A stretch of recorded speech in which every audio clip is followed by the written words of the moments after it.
Hello hello hello, स्वागत है आप सभी का नई लाइव स्ट्रीम पे। आज हम बात करने वाले हैं लेक्चर नंबर 12। टॉपिक है हमारा SN1 अभिक्रिया हेलो एल्केन और हेलो एरिन चैप्टर से। ठीक है, इसके पहले हमने SN2 अभिक्रिया पढ़ लिया है, चूंकि एनसीईआरटी में पहले SN2 अभिक्रिया है तो हमने पहले उसे पढ़ा। उसका थोड़ा सा रिपीट कर देते हैं बच्चा, थोड़ा सा रिपीट आप कुछ इस प्रकार से समझ सकते हैं कि SN1 अभिक्रिया जो सॉरी SN2 अभिक्रिया जो है वो दोनों अणुओं की सांद्रता, या आप लिख सकते हो दोनों अभिकारकों की सांद्रता पर निर्भर करते हैं। उदाहरण के लिए यहां पर हमने मेथनॉल लिख लिया था, sorry sorry sorry sorry sorry हमने यहां पर मैथिल क्लोराइड लिया था और फिर हमने यहां पर OH माइनस आयन लिया था। एक मध्यवर्ती संकुल बना था जिसे आपने बोला था, यहां पर हाइड्रोजन इस ओर से OH समूह आ रहा था, इस ओर से आपका Cl समूह जा रहा था। इसे हमने बोला था बच्चा क्या, संक्रमण अवस्था। इसे क्या बोला था, संक्रमण अवस्था। और अंत में हमें उत्पाद ही प्राप्त हो गया था जिसे आपने ये बोला था कि शुरू में CH3OH और बाहर हो गया था Cl माइनस। ये सारी चीजें पिछले वाले वीडियो में हो चुकी है, आप डिटेल में उसे जाकर देख सकते हैं। फिर भी एक और बार समझाने के लिए आपको फिर से समझा देता हूं कुछ इंपॉर्टेंट बातें जो SN2 अभिक्रिया की होती हैं। SN2 अभिक्रिया की इंपॉर्टेंट बातें जो थी कि यहां पर पहला पॉइंट, दोनों अभिकारकों की सांद्रता पर निर्भरता। दूसरा आप लिखोगे द्वितीय कोटि की अभिक्रिया का पालन करती है।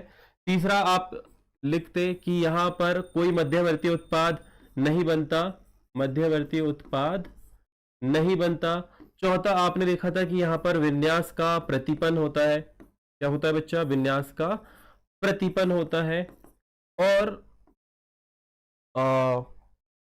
और भी 3-4 पॉइंट थे। और आप यहां पर यह भी लिख सकते हो कि यहां पर प्राप्त होने वाला उत्पाद जो है वो, मतलब यदि क्लोरोमेथेन है हमारा, हाँ क्लोरोमेथेन है हमारा, तो जो आपको उत्पाद आगे प्राप्त होगा वह जो है वो कायरल होगा। कैसा होगा, उसका जो दर्पण प्रतिबिंब है वो एक दूसरे अणु पर अप्लाई नहीं होगा। जिसे आप कुछ इस प्रकार से आपने बोला था कि यहां पर मेरी तबीयत थोड़ी सी ठीक नहीं लग रही है अभी से, तो यहां पर ये क्लोरीन है। जब इससे आप अभिक्रिया करवाओगे तो OH समूह इस ओर आ जाएगा और ये कुछ इस प्रकार से हो जाएगा बच्चा।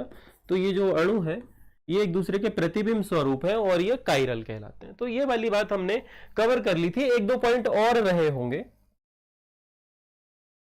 SN2 अभिक्रिया में यह भी कहा गया था कि जो आपका हेलोजन नाभिक रागी है, जो हमारा OH माइनस समूह या NU समूह है जिस पर माइनस चार्ज होता है, वह पीछे से आक्रमण करता है। ठीक है, जैसे कि यहां पर कार्बन है, यहां पर कुछ बातें जो इंपॉर्टेंट है वो फिर से रिपीट कर देते हैं क्योंकि मैं बहुत जल्दी स्टार्ट करने वाला हूं। तो यहां पर इस ओर तो माइनस चार्ज है, यहां पर पॉजिटिव चार्ज है। तो यदि OH समूह इस ओर से आएगा तो सेम चार्ज होने के कारण में, चूंकि NU पर भी कौन सा आवेश होता है, माइनस चार्ज होता है, तो सेम आवेश होने के कारण पर प्रतिकर्षण होगा। परंतु यदि ये इस ओर से आक्रमण करे तो ये जुड़ जाएगा। ये वाली बात भी इंपॉर्टेंट थी, यह भी मैंने आपको कल बता दिया था। आज हेडिंग लगा लो, आज हेडिंग लगा लो प्रॉपरली, आज हेडिंग लगा लो SN1 अभिक्रिया। कल पूरा नाम आपको बता दिया था सर ने, एक आणविक नाभिक रागी प्रतिस्थापन अभिक्रिया। एक आणविक नाभिक रागी प्रतिस्थापन अभिक्रिया, ये टॉपिक था। ये यहां पर अपन लिख देते हैं मेन जगह पर ताकि आपको दिखती रहे। अब क्या होती है ये, इस पर बात करते हैं। सबसे पहले सबसे पहले हाँ SN2 के बारे में बता दूं, प्राथमिक एल्किल हैलाइड में तेज होती है, और SN2 जो है वो प्राथमिक हैलाइड में तेज होती है। अब बात करते हैं SN1 की। तो यहां पर आपको तृतीयक एल्किल हैलाइड लेना है, अर्थात ऐसी संरचना जिसमें तीन आर समूह हो, तीन एल्किल समूह हो, और यहां पर आपका हैलोजन जुड़ा हुआ है ना। ऐसी एक संरचना ले जिसपे तीन आर समूह अर्थात तृतीयक एल्किल हैलाइड। अब सर तृतीयक ही क्यों ले रहे हैं हम? तो तृतीयक एल्किल हैलाइड लेने का बहुत बड़ा कारण है जो कि आपको आगे पता चलेगा। यहां पर पॉजिटिव चार्ज है और यहां पर नेगेटिव चार्ज, ये बात आपको पता होनी चाहिए। अब यहां पर कौन आक्रमण करेगा बेटा? NU आक्रमण करेगा, NU आक्रमण करेगा। परंतु परंतु परंतु यहां पर जाने से पहले सीधे नाभिक रागी यहां पर आक्रमण नहीं करता।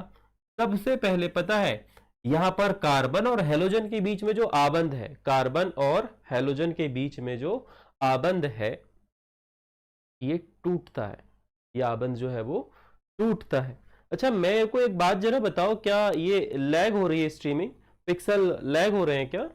तो यदि हो रहे होंगे तो प्लीज जरा मुझे बता देना, क्योंकि लाइव स्ट्रीम आप यदि देख रहे हो तो वेरी गुड, नहीं देख रहे हो तो मुझे चेक करना पड़ेगा ना बच्चा, क्योंकि मुझे ऐसा लग रहा है कि लाइव स्ट्रीम जो है वो लैग कर रही है ना। तो जरा चेक करके मुझे बताना कि सर सब ठीक है या नहीं है।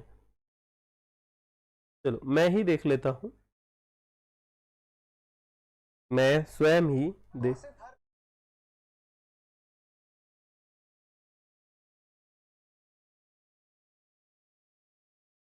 चलिए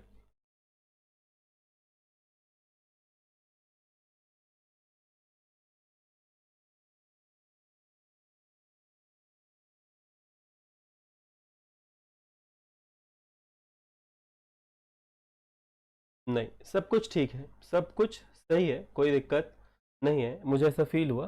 तो बच्चा सबसे पहले क्या होगा, यहां पर ये जो हैलोजन है ना, इन दोनों के बीच में आप ये कह सकते हो छोटा मोटा सा झगड़ा होगा, छोटा मोटा सा झगड़ी लिख दिया हमने, झगड़ा होगा। क्या होगा बच्चा? झगड़ा होगा। और झगड़े के कारण में पता है अस्थायी रूप से यहां पर दो आयन बनते रहेंगे, और ये जो है झगड़ा होते रहेगा, मतलब ये टूटते रहेंगे और ये जुड़ते रहेंगे, ये टूटते रहेंगे और जुड़ते रहेंगे। ऐसे नहीं होता कि ये, तो यहां पर हैलोजन आपका रहेगा, इस पर माइनस चार्ज जाएगा और इस पर पॉजिटिव चार्ज आ जाएगा। अब ये कह सकते हैं हम डायरेक्टली ये कह सकते हैं कि यहां पर जो है ये हैलोजन जो है वो पूर्ण रूप से नकारात्मक आवेश लेके चला जाएगा। क्यों होगा बच्चा ऐसा? क्योंकि जब आबंध टूटेगा तो हैलोजन जो है वो कार्बन का एक इलेक्ट्रॉन लेके ही चला जाएगा, अर्थात यहां पर कार्बन के पास में बाहरी कोश में 4 इलेक्ट्रॉन होने चाहिए, अब 3 ही बचेंगे।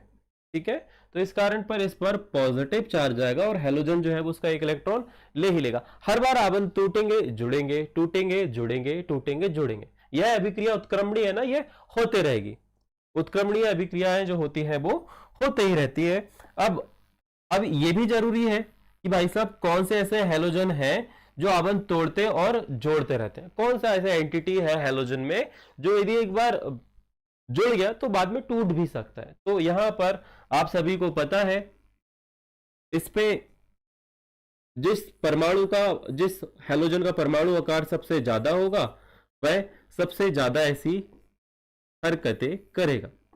ठीक है, ये लास्ट में मैं आपको बहुत अच्छे से समझाने वाला हूं। अभी तो आप ये समझो बच्चा कि यहां पर एल्किल हैलाइड था, तृतीयक एल्किल हैलाइड था, और तृतीयक एल्किल हैलाइड से हैलोजन जो है वो इलेक्ट्रॉन लेके भाग जाएगा। यार ये हर बार मैं भूल क्यों जा रहा हूं, इलेक्ट्रॉन लेके भाग जाएगा, जिस कारण से यहां पर उपस्थित कार्बन पर इलेक्ट्रॉन की कमी होगी और उस पर पॉजिटिव चार्ज आएगा। ये प्रक्रिया उत्क्रमणीय, ये चलती रहेगी, जुड़ती रहेगी, चलती रहेगी, जुड़ती रहेगी। तो ये वाला जो आपने सीखा, यहां पर आपने जो सीखा, अभिक्रिया 2 चरणों में हो रही है और यह अभिक्रिया का पहला चरण है। यह अभिक्रिया का पहला चरण है। इस पहले चरण में आपने ये देखा कि तृतीयक एल्केल हैलाइड है। यहां पर हैलोजन ने इस कार्बन पर उपस्थित जो इलेक्ट्रॉन है उसे लेके चला गया। अब आप पूछेंगे सर ऐसा क्यों हुआ, ऐसा क्यों हुआ? तो इसका आंसर मैं दे देता हूं बच्चा। यहां पर प्रेरणिक प्रभाव के कारण ऐसा होगा कि यहां पर हैलोजन पर भयंकर नकारात्मक चार्ज आएगा और यहां पर भयंकर सारा पॉजिटिव चार्ज आएगा। तो दूसरी बात, पहली बात तो ये हो गई। और दूसरी बात, यहां पर जो हैलोजन ग्रुप है, यहां पर जो दूसरा हैलोजन ग्रुप है उसकी परमाणु त्रिज्या जो है वो अपेक्षाकृत यदि ज्यादा है तो वह जल्दी टूटेगा। अब किसकी परमाणु त्रिज्या जरा ज्यादा होती है, कौन से हैलोजन की परमाणु त्रिज्या ज्यादा होती है, आप मुझे कमेंट करके बताएंगे। ये आपका प्रश्न है, ठीक है, आप मुझे कमेंट करके बताएंगे। तो जब यहां से ये इलेक्ट्रॉन लेके जाएगा, इस पर पॉजिटिव चार्ज आएगा। अब ये पॉजिटिव चार्ज जितनी देर तक ऐसा रह सकता है, अर्थात इसे हमारी भाषा में या विज्ञान की भाषा में बोला जाता है स्थायित्व। क्या बोला जाता है? स्थायित्व। यदि ये स्टेबल रहेगा, यदि ये स्थायी रहेगा, यदि ये स्थायी रहेगा, ये जो उत्पाद है, जो धन आयन है, ये स्थायी रहेगा, तो उतनी ही तेजी से यहां पर हैलोजन ग्रुप हमारा नाभिक रागी आके जुड़ेगा। तो इसके लिए यह कहा गया है अभिक्रिया का ये वाला चरण जो है वो धीमा होता है। आप ये बोलेंगे कि ये तुरंत टूट जाएगा, नहीं, ये धीरे धीरे टूटेगा। कैसे टूटेगा? धीरे टूटेगा, जुड़ेगा। परंतु जब ये टूट रहा होगा और जिस भी एल्किल हैलाइड का, आपको पता है 3 प्रकार के एल्किल हैलाइड हमने देखा था। पहला देखा था प्राथमिक, फिर देखा था द्वितीयक, फिर देखा था तृतीयक।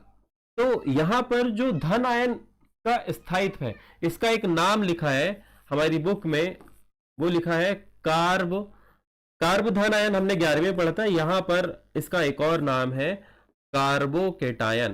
क्या बेटा? कार्बोकेटायन का स्थायित्व जितना अधिक होगा, यह अभिक्रिया उतने अच्छे से संपन्न होगी। कुछ इंपॉर्टेंट बातें मैंने आपको बताई जो आपको लिखना है यहां पर SN1 अभिक्रिया के लास्ट में। मैं आपको जो विशेषता लिखवाऊंगा ना इसके, क्योंकि इससे रिलेटेड अंतर भी हमें देखने को मिलता है। सब ठीक है? All okay? ओके, ठीक है बेटा, थैंक यू सो मच। मैंने देखा नहीं, हाँ बच्चों ने यहां पर लिखा आयोडीन की परमाणु त्रिज्या अधिक होती है। तो आज बहुत सारी चीजें होने वाली है। गुड बेटा अनामिका, गुड, वेरी गुड। तो यहां पर काफी सारी चीजें होंगी जो हम आगे जाके डिस्कस करेंगे। अभी आपको एक चीज समझ में आ गई कि यहां पर जो SN1 अभिक्रिया है उसका पहला चरण जो है वो कैसा होगा? धीमा होगा। और यही चरण जो है अभिक्रिया का वेग निर्धारक पद कहलाता है। ठीक है, अभिक्रिया का वह चरण जो किसी अभिक्रिया के वेग को निर्धारित करता है, वेग निर्धारक पद कहलाता है। ये आप याद रखेंगे, ये चैप्टर 3 में भी आपको देखने को मिलेगा, रासायनिक बलगतिकी में। अब आप जब यहां पर देखोगे, आपका यहां पर कार्बोकेटायन बन गया और ये कार्बोकेटायन कैसा है? बिल्कुल स्थायी है। और स्थायित्व के क्रम की यदि बात करें कि कौन अधिक स्टेबल हो सकता है, तो 11वीं से आप पढ़ते हुए आ रहे हो कि जो आपके तृतीयक एल्किल समूह होते हैं जिन पर टोटल नंबर ऑफ 4 कार्बन होते हैं, अर्थात एक कार्बन ऐसे होता है और 3 एल्किल ग्रुप जुड़े होते हैं, इसका स्थायित्व, इस कार्ब धन आयन का स्थायित्व सबसे अधिक होता है। इसका स्थायित्व सबसे अधिक होता है। इससे कम द्वितीयक का होता है, सबसे कम प्राथमिक का होता है और मोनो का होता ही नहीं। आप ये कह सकते हैं उसमें मुक्त मूलक बनते हैं या बहुत कम स्थायित्व होता है। ठीक है, तो यह अभिक्रिया तृतीयक एल्किल हैलाइड में सबसे अधिक होती है। कारण है कि यहां पर कार्बोकेटायन का जो है ना, कार्बोकेटायन का जो स्थायित्व है, जो प्लस आवेशित रोकने की क्षमता है, वो सबसे अधिक है। तो अब अभिक्रिया के प्रथम चरण पे आपको यहां पर कार्बन मिल गया था, इस पर जो जुड़े हुए समूह थे दैट इज R समूह, आपको पता है कुछ इस प्रकार की स्थिति हो जाएगी और यहां पर पॉजिटिव चार्ज होगा अब जब पॉजिटिव चार्ज है तो इस कार्बन को इलेक्ट्रॉन की आवश्यकता होगी। तो तुम्हें पता है एक्स्ट्रा इलेक्ट्रॉन लेके हमेशा कौन आते हैं? एक्स्ट्रा इलेक्ट्रॉन लेके सर एनयू आते हैं, जिन्हें हम नाभिक रागी कहते हैं। कौन आते हैं? एनयू, जिन पर एक्स्ट्रा इलेक्ट्रॉन होता है, साथ में माइनस आवेश होता है। ये इससे सीधे जुड़ जाते हैं कुछ इस प्रकार से।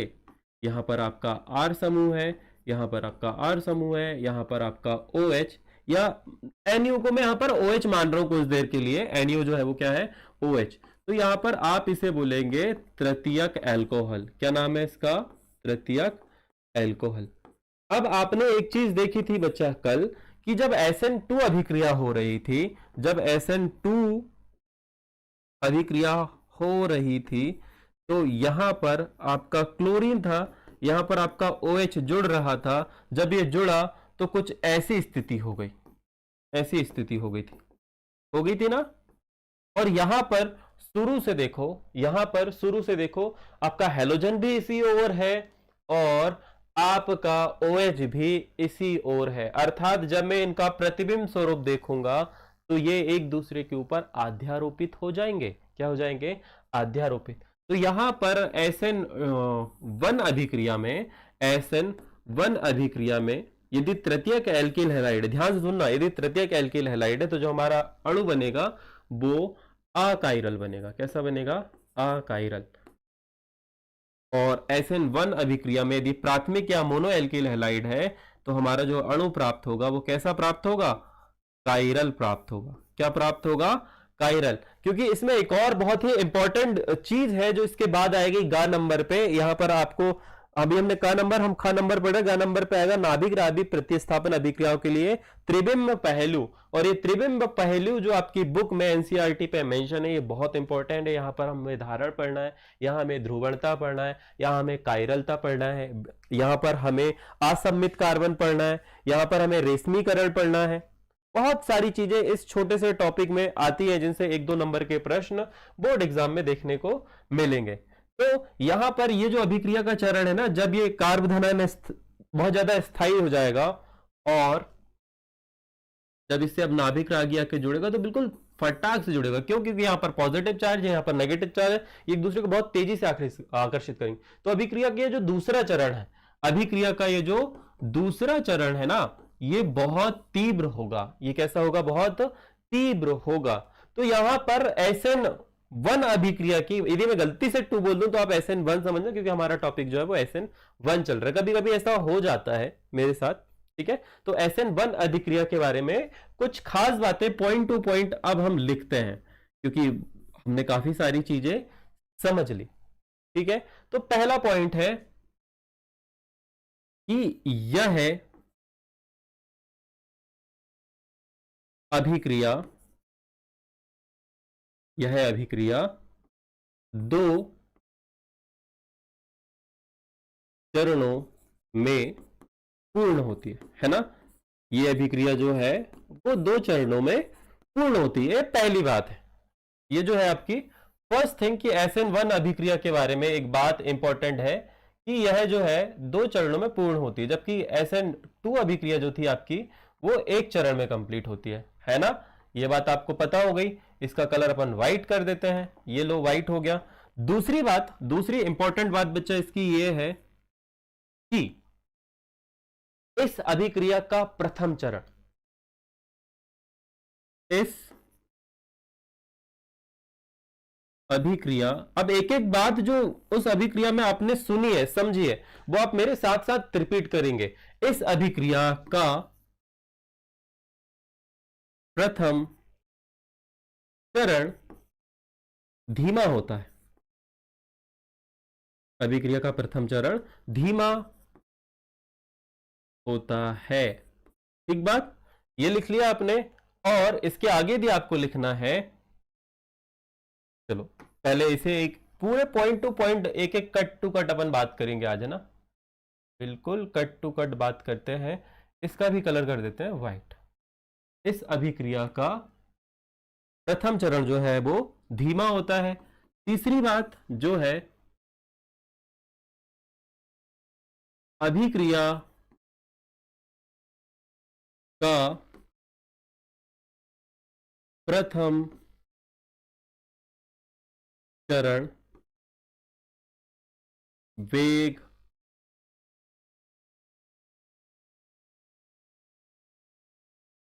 निर्धारित करता है। क्या करता है?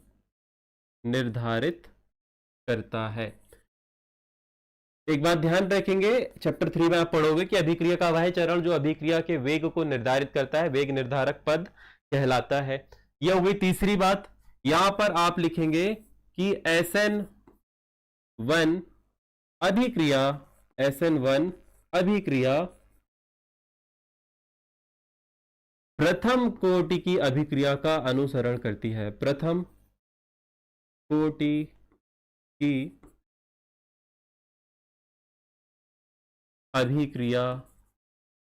प्रथम कोटि की अभिक्रिया का मतलब अभी बता देता हूं कि यहां पर अभिक्रिया का जो वेग है वो अभिकारक 1 की सांद्रता पर निर्भर करता है। अर्थात जितनी जल्दी या जितनी मात्रा में ये आयन यहां पर बनेगा, अर्थात कार्बोकैटायन बनेगा, उतनी जल्दी से NU इस पर आक्रमण करेगा। ठीक है, सिर्फ एक अणु पर यह अभिक्रिया का वेग निर्धारित करता है और दैट इज कार्बोकैटायन या फिर आपका तृतीयक एल्किल हैलाइड। ये कितने भी हो हमें कोई फर्क नहीं पड़ता, हमें फर्क पड़ेगा इससे। ये जितने ज्यादा बनेंगे उतनी ज्यादा तेजी से, उतनी ज्यादा जल्दी से यहां पर NU इससे अटैच होगा। अभिक्रिया का जो वेग है वो अभिकारक 1 की सांद्रता पर निर्भर करता है। तो आप यहां पर लिखेंगे जब अभिकारक 1 की सांद्रता पर किसी अभिक्रिया का वेग निर्धारित होता है तो वो प्रथम कोटि की अभिक्रिया होती है। ठीक है, शून्य कोटि की अभिक्रिया में अभिकारकों की सांद्रता पर निर्भरता नहीं होती है। चैप्टर 3 का है रे, ये चैप्टर 3 का है जहां पर हम पढ़ेंगे। तो आपने 3 चीज पढ़ी, यह 2 चरणों में होती है। अभिक्रिया का प्रथम चरण धीमा होता है, अभिक्रिया का जो प्रथम चरण है वो वेग निर्धारण करता है या वेग निर्धारित करता है। SN1 अभिक्रिया जो है प्रथम कोटि की अभिक्रिया है। अब क्या बचा बच्चा? अभिक्रिया का यहां पर आप लिखेंगे, अच्छा, इस अभिक्रिया, ये सारे जो पॉइंट आप लिख रहे हो, ये सारे जो पॉइंट आप लिख रहे हो, ये MP बोर्ड में कहीं ना कहीं या किसी भी बोर्ड में, PNST में, नीट में, जिस भी बोर्ड से आप देख रहे हो, यदि आपकी NCERT बुक है और ये है तो ये इंपॉर्टेंट है। किस लिए? ऑब्जेक्टिव के लिए, अंतर बताओ के लिए। तो ये सारी बातें इंपॉर्टेंट है। इस अभिक्रिया में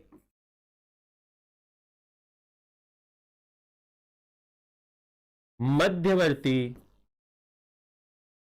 उत्पाद, यहां पर लिखोगे कार्बोकैटायन बनता है, या आप चाहो तो लिख सकते हो कार्बधन आयन बनता है। उसमें बन रहा था क्या?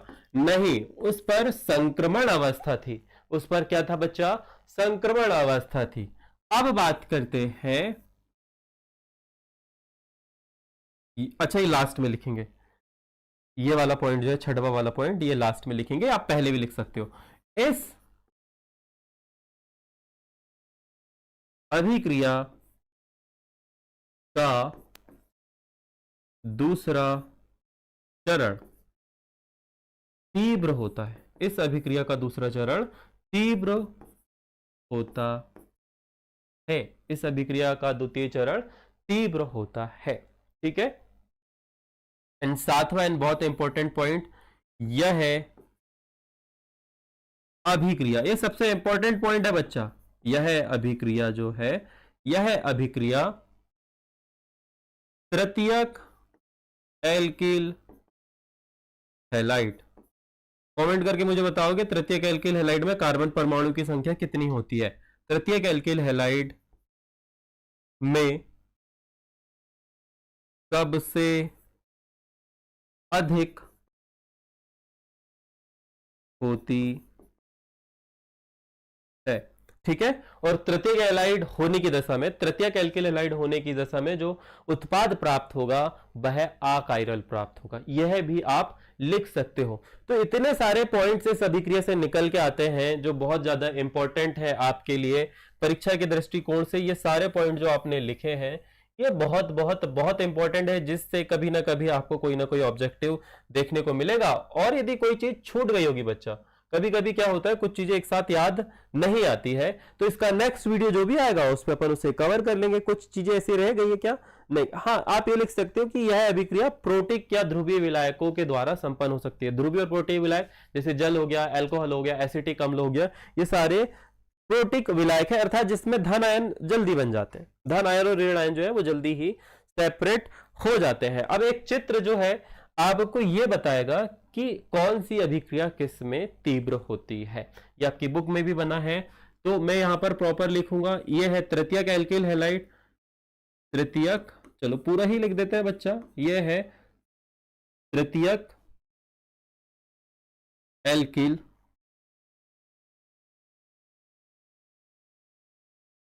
हैलाइड। ये क्या है? तृतीयक एल्किल हैलाइड। यहां पर आप लिखेंगे द्वितीयक एल्किल हैलाइड,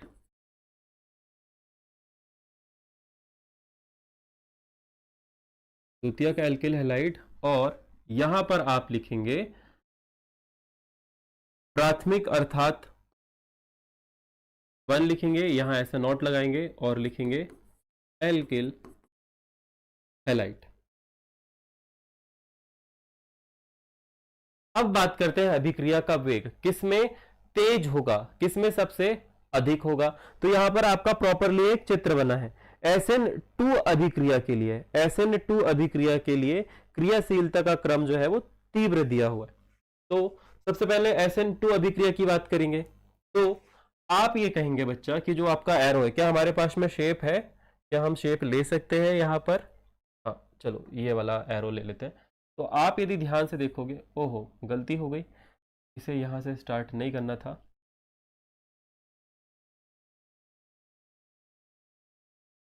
तो कुछ इस प्रकार से आप देखेंगे।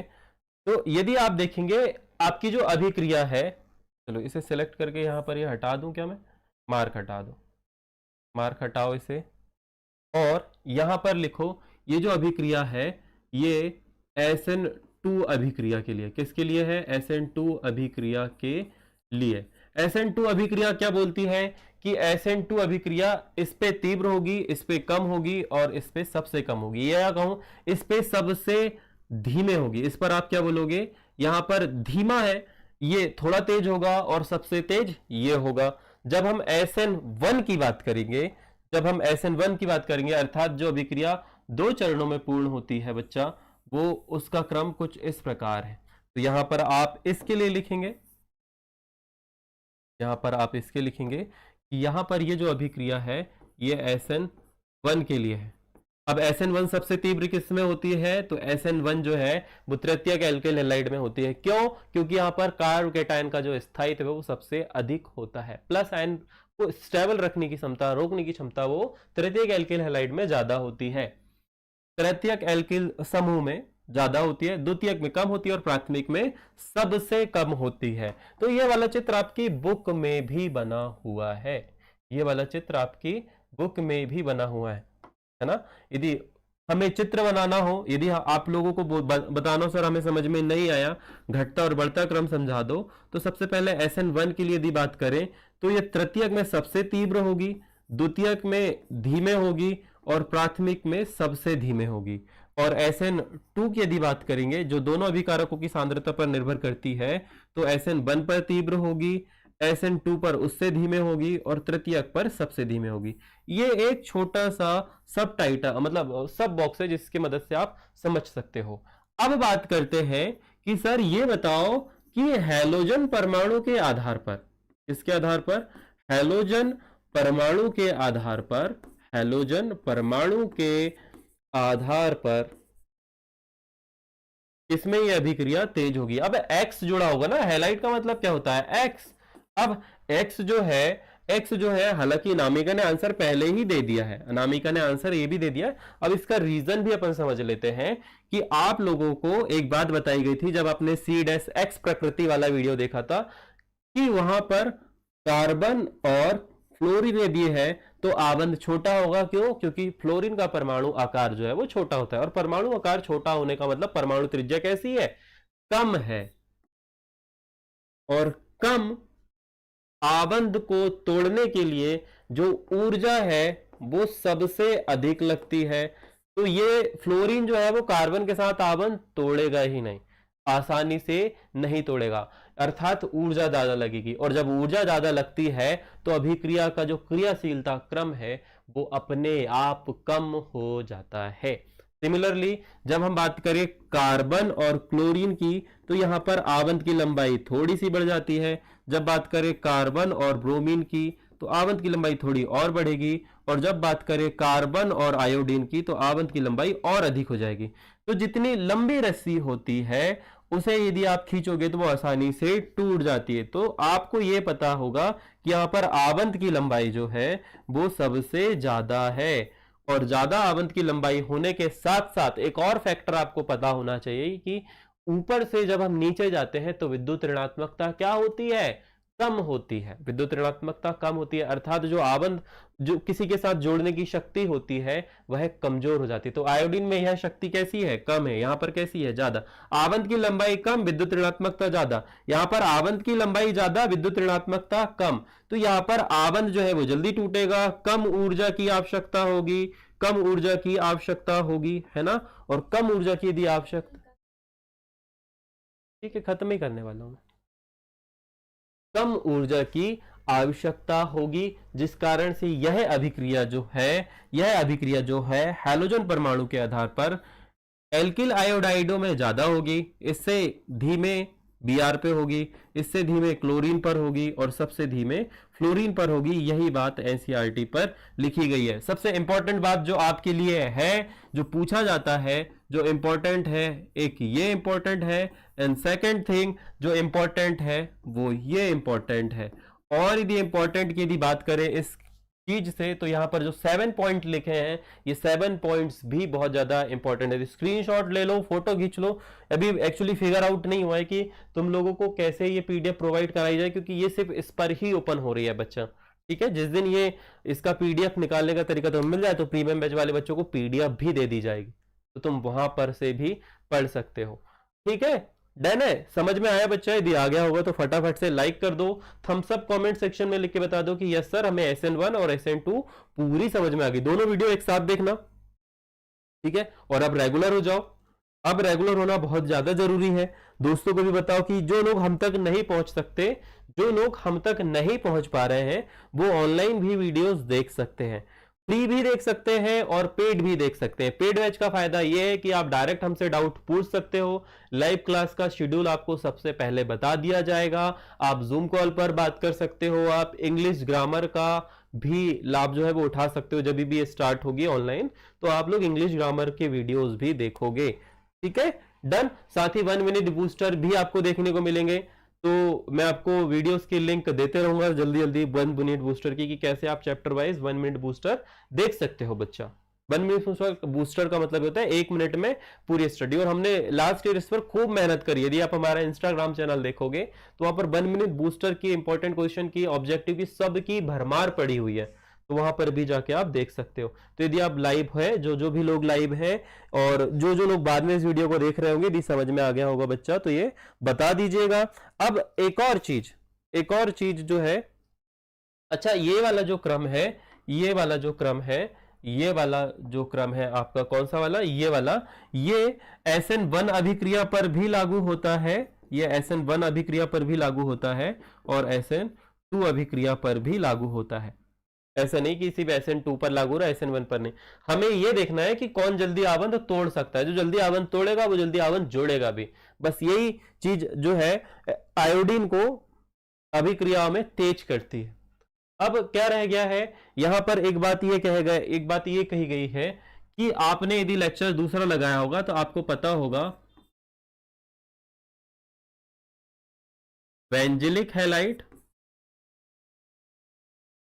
और वेंजिलिक हैलाइड और एलिलिक हैलाइड, वेंजिलिक हैलाइड और एलिलिक हैलाइड, यहां पर ये दोनों चीजें जो जिस अभिक्रिया का अनुसरण करती है, अर्थात जिस अभिक्रिया का ये पालन करती है, या इनमें जो अभिक्रिया सबसे ज्यादा होती है, वो अभिक्रिया का नाम है SN1 अभिक्रिया। क्या नाम है बच्चा उस अभिक्रिया का?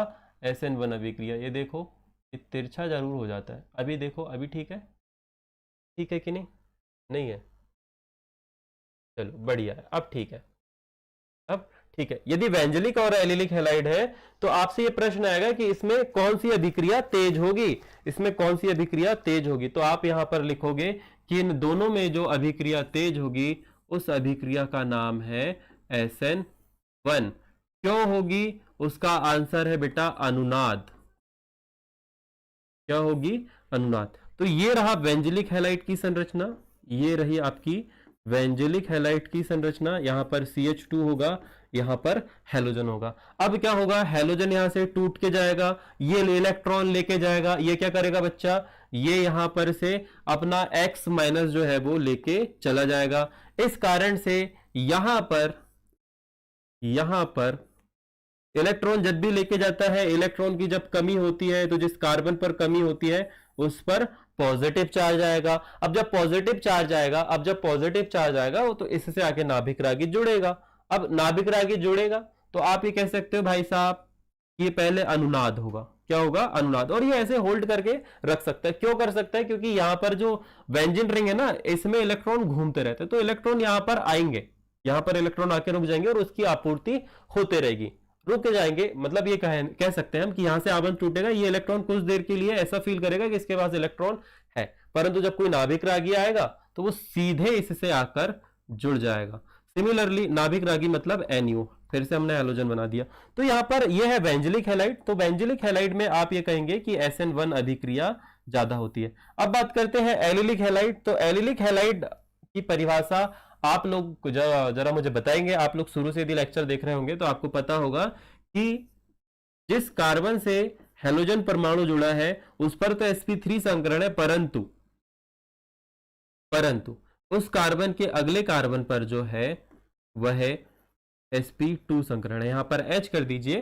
तो ऐसी स्थिति पर भी यहां पर पॉजिटिव चार्ज आएगा और यहां पर नेगेटिव चार्ज आएगा। अब हैलोजन क्या है, इस जगह से छोड़कर चले जाएगा, और जब ऐसी स्थिति होती है बच्चा, जब ऐसी स्थिति होती है तो ये वाला जो बॉन्ड यहां पर है, यदि हम इसे मान लें 1, 2 और 3 कुछ देर के लिए ऐसा मान लो, तो अब जो डबल बॉन्ड है ना वो पहले कार्बन पर आ जाएंगे। तो ये हो जाएगा CH2 पॉजिटिव आयन, आगे CH डबल बॉन्ड और यहां पर आ जाएगा CH2 पॉजिटिव आयन। अब इस केस में ये वाला हो जाएगा आपका पहला, ये हो जाएगा आपका दूसरा और ये हो जाएगा आपका तीसरा। तो ऐसी स्थिति बनती रहेगी। तो ये दोनों अभिक्रियाएं जो है इन दोनों एल्किल हैलाइडों में अर्थात व्यंजलिक और एल्किल हैलाइड में जो अभिक्रिया होती है ये होती है SN1। और ये ऑब्जेक्टिव ये वार्षिक परीक्षा के लेवल का मैं तुम्हें पढ़ा रहा हूं, क्योंकि ये ज्यादातर ये देखा गया है बच्चा कि वार्षिक परीक्षा में छोटी छोटी चीजों से ऑब्जेक्टिव बनते हैं और कारण भी पूछा जाता है। तो मैंने तुम्हें यहाँ कारण भी बता दिया, यहां पर संरचना भी बता दी, ठीक है, क्यों होता है। बस आज का लेक्चर यहीं पर समाप्त होता है। अब यहां पर कुछ भी नहीं बचा है। अब जो हम कल पढ़ने वाले हैं वो इन अभिक्रियाओं का त्रिबिम्ब पहलू पढ़ने वाले हैं। क्या पढ़ने वाले हैं, त्रिबिम्ब पहलू। अब आप ही बोलेंगे कितना इंपॉर्टेंट है सर, ये कितना इंपॉर्टेंट है। तो ये इतना इंपॉर्टेंट है बच्चा कि इससे 1 नंबर का ऑब्जेक्टिव आता ही है।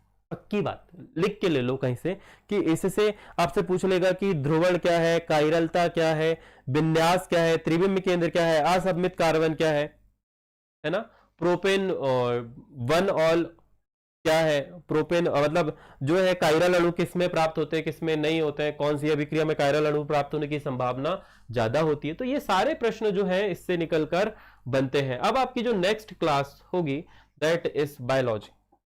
कौन सी क्लास होगी बच्चा, बायोलॉजी। आज हमारी तबीयत थोड़ी सी ठीक नहीं लग रही है, पता नहीं क्यों, धूप उप लग गई होगी। आप लोग भी धूप पे ना निकले, क्योंकि हमारा तो काम है बच्चा 1 से 1:30 बज जाता है कभी कभी घर आते आते। तो next class is biology. Madam जल्दी ही आपसे बायोलॉजी के लिए मुलाकात करेगी और आपको बायोलॉजी पढ़ाएगी। तो कहीं जाइएगा मत, आपको कहीं जाना नहीं है, ठीक है। बायोलॉजी की नेक्स्ट क्लास है, टेलीग्राम ग्रुप पर आपको इन्फॉर्म कर दिया जाएगा। और साथ ही यदि आप चैट पर भी रहोगे तो वहां पर भी आपको टाइमिंग बता दी जाएगी, ठीक है। डन बच्चा। तो बस जल्दी मुलाकात हो कि मेरे हिसाब से 7:45 या 7:50 के आसपास में लाइव क्लास उसकी भी स्टार्ट हो जाएगी। जल्दी मिलेंगे आपसे कल फिर से त्रिविम पहलू के साथ में। आई होप आपको समझ में आ रहा होगा, नहीं आ रहा होगा तो अपन इसे पढ़ लेंगे। बस मेरी एनर्जी खत्म। शुक्रिया, ध्यान रखेंगे अपना। राधे राधे।